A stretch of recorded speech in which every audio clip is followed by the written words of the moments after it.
Senhor presidente Mozaíro Cavalcante, que preside essa sessão, e caros colegas, antes de mais nada, quero fazer um registro que se encontra na tribuna de honra um dos defensores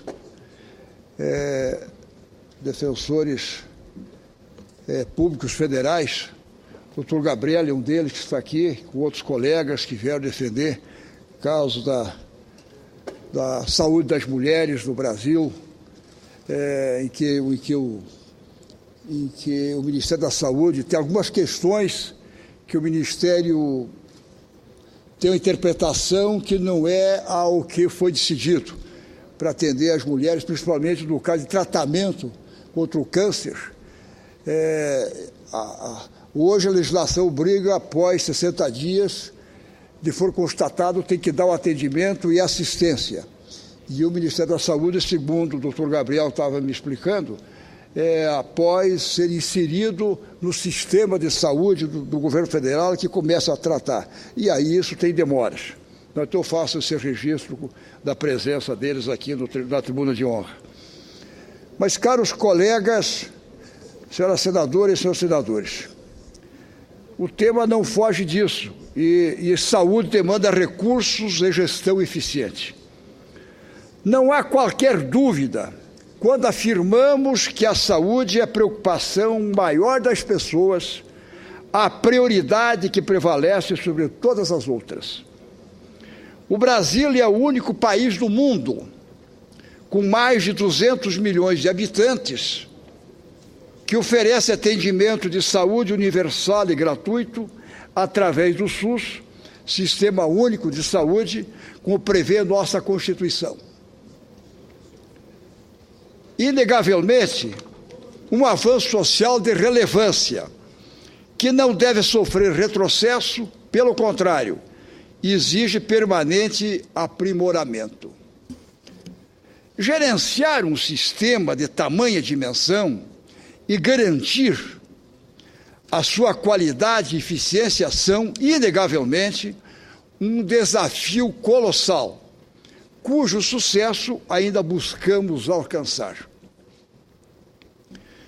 Tal constatação é comprovada na rua pelas pessoas que dependem exclusivamente do sistema para serem atendidas às suas demandas, por aqueles que aguardam meses, anos, por uma consulta, pelos que esperam leitos em maca nos corredores de hospitais, pelos que ficam sem medicamentos, enfim, por todos aqueles que sentem na pele as muitas carências do sistema.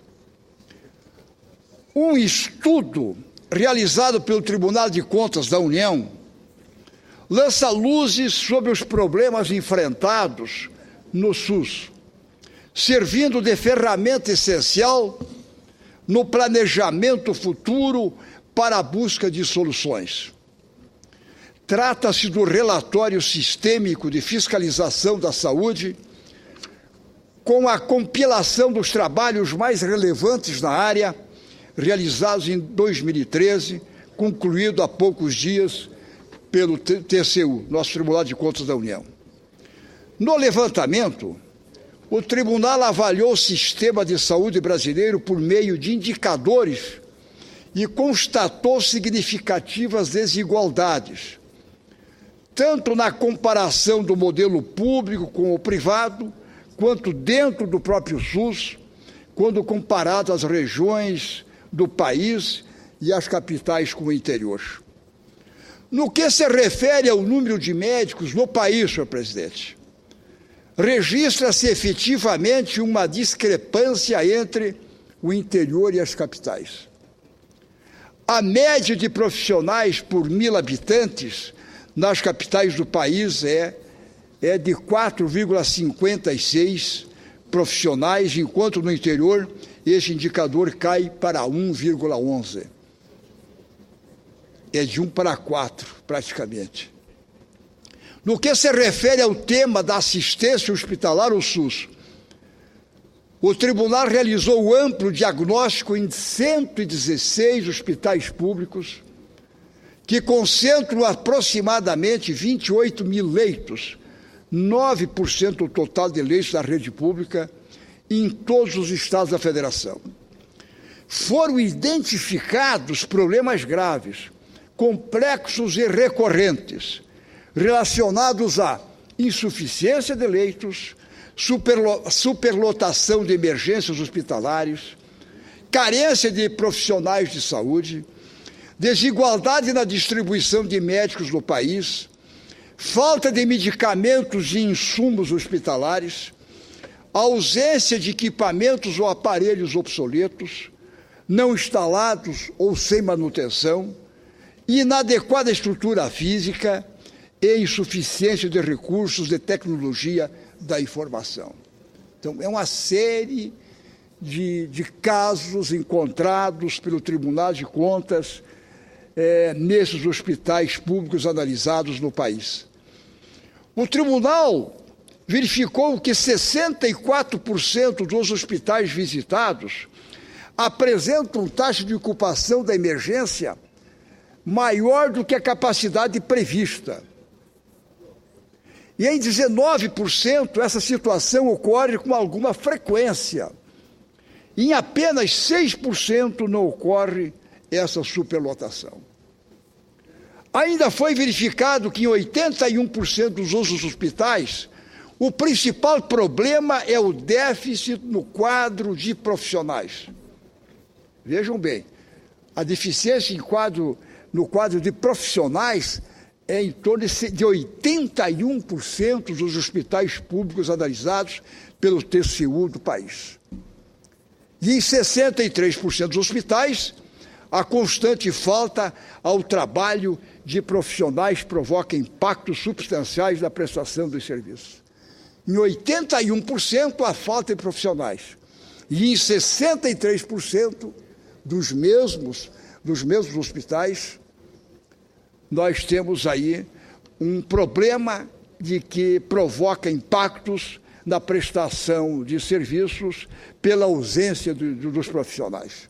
Há muita falta, faltam, quer dizer, não comparecem, não prestam o expediente conforme contrato realizado com a instituição, ou conforme compromissos com isso. Pode-se dizer que, essencialmente, as mazelas do SUS resolvem-se com a elevação dos gastos com saúde.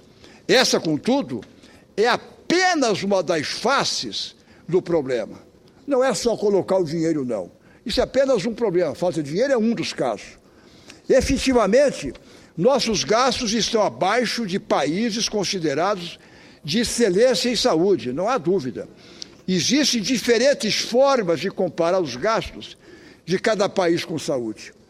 Duas das principais, ou das mais importantes, são os dispêndios de saúde per capita e como proporção com o PIB.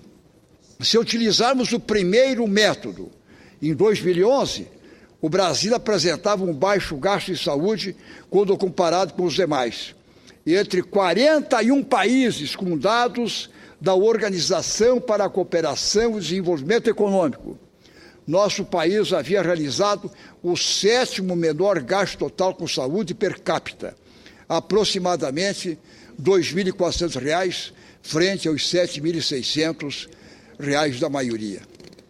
Já se empregarmos o segundo método, o Brasil apresentou um gasto total em saúde de 8,9% do seu produto interno bruto, que é em relação ao PIB, o 18º entre os 41 países acima citados. A média entre os membros da Organização dos Países em Desenvolvimento é de 9,3% dos respectivos PIBs, dos respectivos PIBs. 9,3% dos PIBs desses respectivos países.